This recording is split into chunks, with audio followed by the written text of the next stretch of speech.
And how you guys doing? This is very important in reference to the crimes of their government people and their frontmen illegally soliciting that they had shares or they had some investments of my mother and father's estates, meaning like them claiming they had some financial connection to the estates.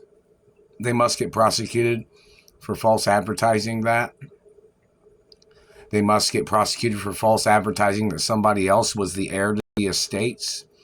When the royal protocol tells you I am the only child of my mother and father, and I am the only heir and owner of the companies and estates of my parents.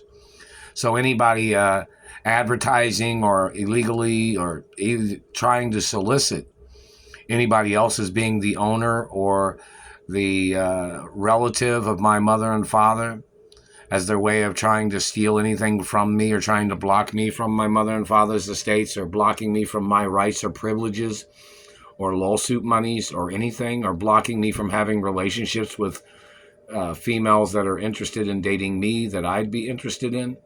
Has to be like an understanding of me being interested and them being interested. It's not just, people trying to play tricks, in reference to relationships.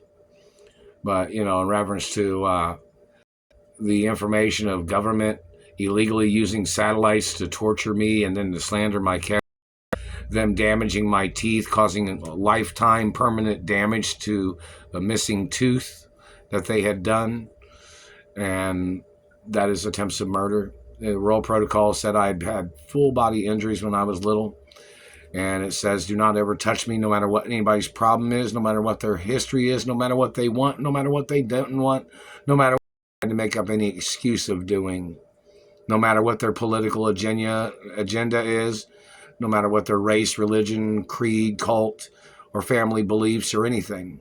It says, don't ever touch me no matter what. And in reference to the point of government violating those